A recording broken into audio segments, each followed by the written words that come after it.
नवीन रब्बी कांदा अनेक शेतकऱ्यांनी आणलेला आहे. बाजारात ते आणत आहे आणि त्यांना चांगला बाजारभाव मिळण्याची अपेक्षा आहे. दुसऱ्या बाजूला लाल कांद्याची आवक सुरूच आहे. या सगळ्या आठवड्याचा आढावा घेतला असता काही बाजार समित्यांमध्ये, विशेषतः नाशिक अहिल्यानगरमध्ये बाजारभाव थोडेसे मागच्या आठवड्याच्या तुलनेत वधारलेले दिसून येत आहे. पण अनेक ठिकाणं अशी आहेत की जिथे बाजारभाव दबावात आहे किंवा घसरणच त्याच्यामध्ये सुरू आहे. या सगळ्यांवर कांदा समिती किंवा सचिवांच्या समितीच्या माध्यमातून राज्य सरकार तोडगा काढू इच्छित आहे आणि ही समिती कांद्याचे सर्व प्रश्न सोडून कायमस्वरूपी तोडगा काढेल आणि कांद्याचे घसरणारे बाजारभाव किंवा एकूणच प्रश्न आहे ते सगळे थांबवेल असा विश्वास या वेगवेगळ्या बातम्यांमध्ये या समितीच्या संदर्भात आलेल्या अधिकृत प्रेस नोटमध्ये व्यक्त केला गेला आहे. आज आपण या संदर्भात यामुळे आगामी काळामध्ये कांद्याचे बाजारभाव वाढतील का त्याचा आढावा घेणार आहोत. नमस्कार, ॲग्रो शिवारमध्ये आपल्या सर्वांचं स्वागत आहे. मुख्यमंत्र्यांनी नुकतीच घेतलेली उच्चस्तरीय बैठक आणि त्यामध्ये सचिव पातळीवरची कांदा समिती किंवा त्याची केलेली घोषणा, या पार्श्वभूमीवर शेतकऱ्यांना उत्सुकता आहे की माझ्या कांद्याचे दर वाढतील का. खरं तर यासाठी आपण अस्सल शेतकरी किंवा शेतकरी संघटनांचे नेते यांच्याचकडनं समजून घ्यायला पाहिजे. म्हणून आपण आज अतिथी संपादक म्हणून आमंत्रित केलेलं आहे महाराष्ट्र राज्य कांदा उत्पादक शेतकरी संघटनेचे संस्थापक अध्यक्ष भारत दिघोळे यांना. भारत दिघोळे काय म्हणत आहेत, कांद्याचे बाजारभाव वाढतील का किंवा आगामी स्थिती याच्यामुळे या सचिव स्तराच्या समितीमुळे बदलेल का, हे आपण त्यांच्याकडनं जाणून घेऊया. आता मी थांबतो, याच्यानंतर भारत दिघोळे बोलते. नमस्कार शेतकरी बांधव. 2 दिवसापूर्वी मुंबईमध्ये मुख्यमंत्री देवेंद्र फडणवीस यांच्या अध्यक्षतेखाली विधानभवनामध्ये कांदा आढावा बैठक पार पडली. या आढावा बैठकीमध्ये काही मंत्री, काही आमदार व काही अधिकारी उपस्थित होते. त्याचबरोबर सत्ताधाऱ्यांना संलग्न असणारे काही शेतकरी नेते या बैठकीमध्ये होते. कांदा प्रश्नावरती सातत्याने आवाज उठवणाऱ्या महाराष्ट्र राज्य कांदा उत्पादक शेतकरी संघटना व इतर ज्या काही शेतकरी संघटना आहेत ज्या सातत्याने कांद्याच्या प्रश्नावरती आणि शेतकऱ्यांच्या हिताचा लढा लढतात, यापैकी कुठल्याही संघटनेच्या प्रमुख नेत्यांना किंवा पदाधिकाऱ्यांना या बैठकीचं आमंत्रण नव्हतं. यावरूनच सरकारची जी संकुचित वृत्ती आहे ती लक्षात येत आहे. कांदा उत्पादकांचे खरोखर प्रश्न सरकारला जर सोडवायचे आहे तर मग मागच्या 2025मध्ये शेतकऱ्यांचा कांदा कवडीमोल दराने विकला गेला.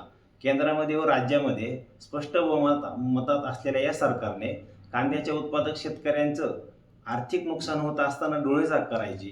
कांद्यावरती निर्यात बंदी, निर्यातीवरती विविध बंधनं, निर्यात शुल्क, त्याचबरोबर परदेशी कांदा आयात करणं आणि कांद्याच्या ह्या बाजारभाव कायम कमी ठेवण्यासाठी नाफेड NCCFची कांदा खरेदी करून या बफर स्टॉकच्या माध्यमातून शेतकऱ्यांच्या कांद्याचे बाजारभाव पाडणं हा सातत्याने जो काही प्रयोग आहे आणि हा प्रकार आहे हा सरकारकडनंच होतोय. सरकारच कांद्याचे बाजारभाव पाडतंय. एकीकडे देशाला कांदा पुरवठा करण्याची क्षमता महाराष्ट्रासह अन्य राज्यांमध्ये असताना देशाची एवढी मोठी लोकसंख्या, या लोकसंख्येला पुरून उरणारा कांदा या राज्यातील देशातली शेतकरी उत्पादित करतायत आणि याच शेतकऱ्यांना आपला जो कांद्याला 2 ते 2.5 हजार रुपये उत्पादन खर्च आहे तोही बाजारभाव मिळत नाही. सातत्याने 1800 रुपये प्रति क्विंटल या निश्चयकी दराने शेतकरी आपला कांदा विकतायत आणि असं होत असताना राज्य सरकार असेल, केंद्र सरकार असेल, हा वेळ काढूपणा करताय आणि कांदा उत्पादक शेतकऱ्यांना आर्थिक संकटात टाकताय. परवा जी बैठक झाली मुंबईमध्ये, या बैठकीमध्ये जर खरोखर कांदा उत्पादकांना काही मदत करायची होती तर अति तातडीने मागच्या वर्षी व आता मागच्या 3 महिन्यामध्ये कांदा उत्पादकांचा जो कांदा हा कमी दरात विकला गेला आहे, जो अगदी 700-800 रुपये प्रति क्विंटल, अशा सरसकट सर्व शेतकऱ्यांना महाराष्ट्र सरकारने आता जे अर्थसंकल्प अधिवेशन सुरू होतं या अधिवेशनामध्ये तरतूद करून अति तातडीने किमान 1500 रुपयाचा दरातील फरक म्हणा किंवा मग अनुदान म्हणा हे जाहीर करणं, घोषित करणं किंवा त्याची तरतूद करणं गरजेचं असताना सरकारने फक्त बैठक घेतली, आढावा बैठक, आणि या आढावा बैठकीमध्ये राज्य सरकारने सचिव दर्जाची एक समिती नेमण्याचं ठरवलं आहे आणि ती समिती पुढील काही महिन्यांमध्ये राज्य सरकारकडे अहवाल सादर करणार आहे आणि मग सरकार उपाययोजना करणार आहे. पण आता वर्तमानामध्ये व मागील काही महिन्यांमध्ये शेतकऱ्यांचा जो निच्चंकी दराने कवडीमोल दराने कांदा विक्री करून जे आर्थिक नुकसान झाले त्याबाबत सरकार मात्र कुठल्याही प्रकारची तरतूद करायला तयार नाही आणि हीच शेतकऱ्यांची खूप संतापाची भावना निर्माण करणारी गोष्ट आहे. यामध्ये राज्य सरकारने कुठल्याही प्रकारे वेळ काढूपणा न करता अति तातडीने अनुदान जाहीर करावे किंवा दरातील फरक द्यावा ही प्रमुख मागणी महाराष्ट्रातील कांदा उत्पादक शेतकऱ्यांची आहे. पण असं होत असताना राज्यातील जो विरोधी पक्ष आहे तोही प्रचंड दुबळा झालेला असं आम्हाला दिसतंय. कारण राज्यातल्या विरोधी पक्षाने सत्ताधाऱ्यावरती कांद्याच्या प्रश्नी जोरदार जर आक्रमण केलं असतं किंवा जोरदार मागण्या केल्या असत्या तर सरकारला किमान आता काहीतरी तातडीची मदत घोषित करावं लागली असती किंवा त्याची तरतूद करावी लागली असती.